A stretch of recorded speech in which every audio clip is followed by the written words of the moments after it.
every morning, housekeepers stood outside the master bedroom door, paralyzed by what was waiting for them inside. It wasn't just a typical mess, it was a bizarre, deeply unsettling routine that staff was strictly forbidden from interfering with, one that pushed the household's most loyal servants to the absolute edge of a rebellion.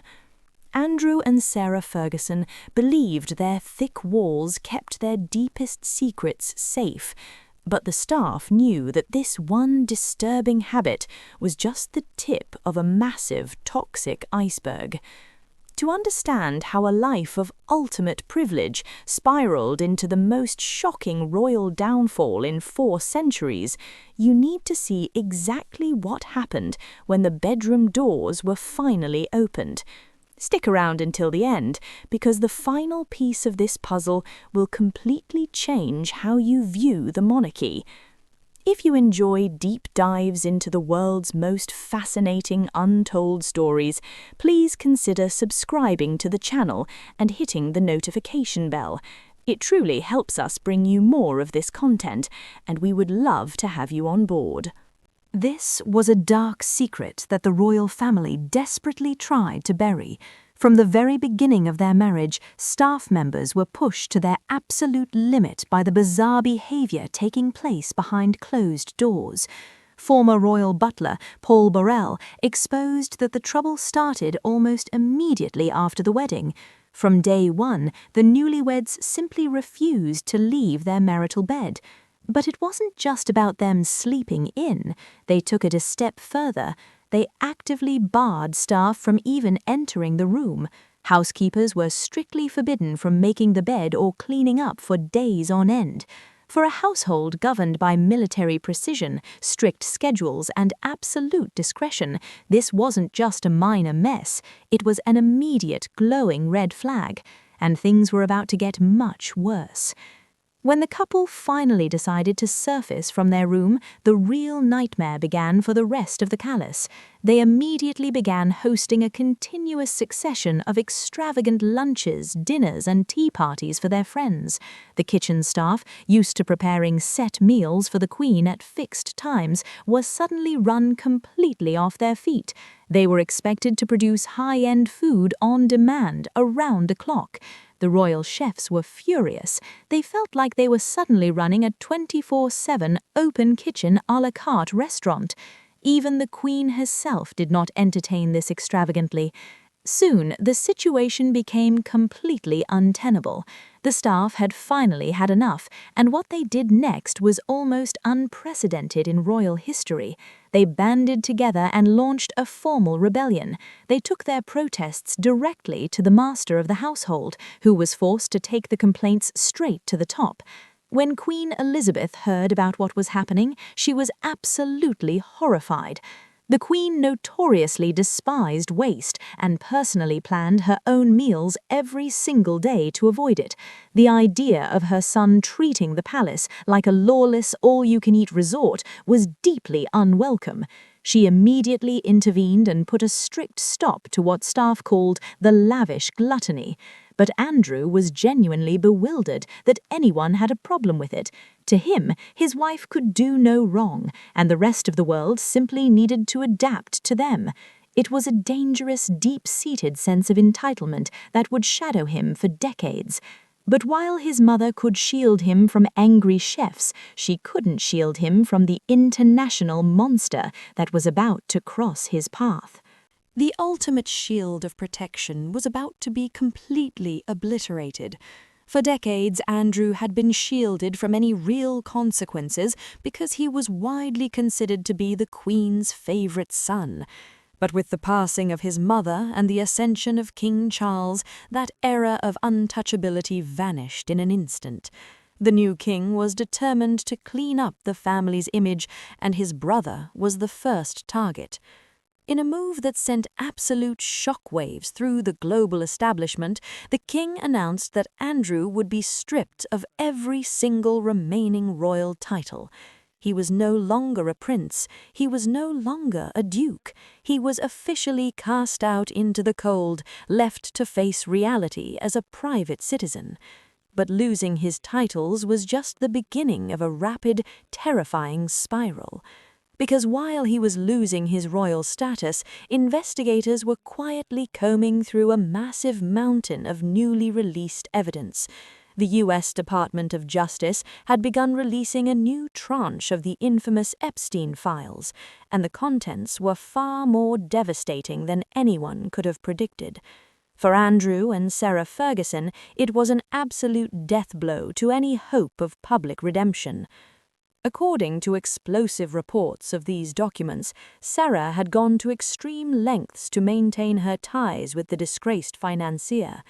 Emails surfaced showing her reportedly asking to work as his house assistant, seeking his financial guidance, and even offering to give his wealthy clients tours of Buckingham Palace.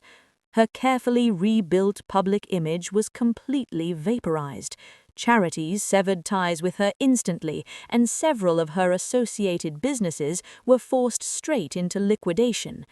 But the most damning revelations were aimed directly at Andrew himself. The newly released emails suggested that he had used code names like the Duke and the Invisible Man to stay in contact with the financier for years longer than he had ever admitted to the public. He vigorously denied any wrongdoing, but the court of public opinion had already made its decision, and very soon the push to cast him out would move from his public reputation directly to his private home. The ultimate fight was no longer over his reputation. It was now a desperate battle for a roof over his head.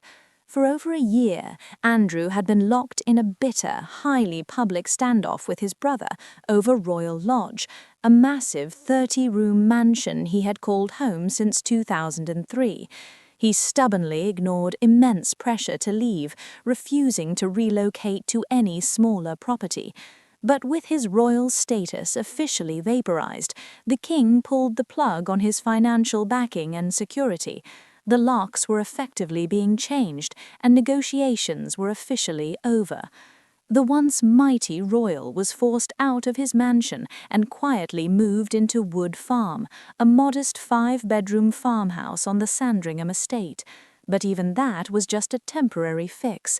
King Charles made it clear that Andrew needed to move permanently to a much smaller agricultural property on the estate known as Marsh Farm.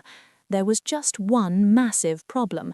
The new property was reportedly plagued with issues like faulty wiring, crumbling plaster, and even rumors of asbestos. It was completely unfit to live in. With the king refusing to let him stay at Wood Farm indefinitely, insiders revealed a truly mind-blowing twist. To oversee the painfully slow renovations at his new home, a large white mobile home was placed on the property for his staff. But reports surfaced that Andrew actually took a liking to the setup himself, with sources claiming he was seen sitting in the caravan, treating the bizarre downgrade as a novel experience. From a 30-room palace to potentially sleeping in a trailer, the fall was absolute. And while he was navigating this humiliating housing crisis, Sarah Ferguson was facing an even more unstable reality. Stripped of her own Duchess title after Andrew lost his, she effectively had no fixed address. Her daughters, Beatrice and Eugenie, were keeping a low profile amid the intense media scrutiny and could not offer her a permanent base. Reports placed her bouncing between a £13,000 a day private recovery clinic in Switzerland and a wellness retreat in Ireland. The image of a woman who once stood on the Buckingham Palace balcony, now essentially sofa surfing and fleeing the country, is a fall from grace rarely seen in modern history. Both of them were scattered, isolated, and running out of places to hide, and the clock was ticking. Because while they were trying to figure out where they were going to live, the authorities were planning a move that would ensure neither of them could ever run from their past. The ultimate nightmare scenario finally became a reality. On the morning of February 19, 2026, a small fleet of unmarked police cars pulled up to the Sandringham estate. This wasn't a standard royal visit. plainclothes officers stepped out and executed an act that sent absolute shockwaves across the globe.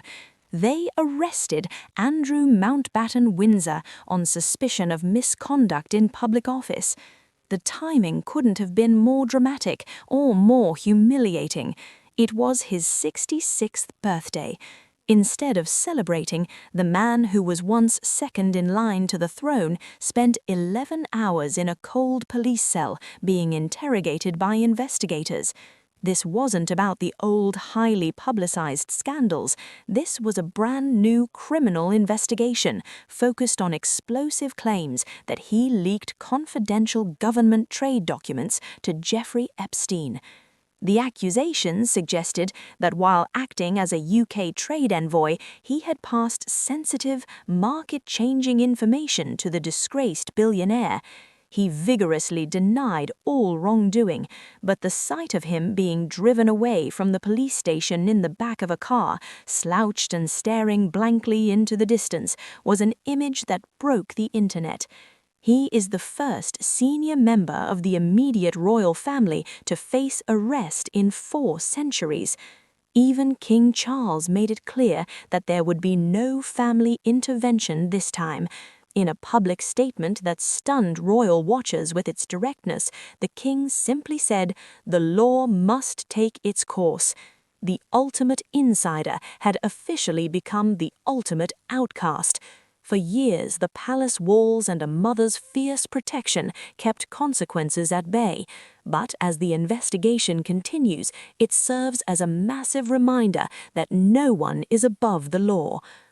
What do you think was the true turning point in this spectacular downfall? Was it that early refusal to adapt to the rules back in the 1980s that sealed his fate? Let us know your thoughts in the comments below, and don't forget to like and subscribe for more deep dives into the world's most fascinating stories.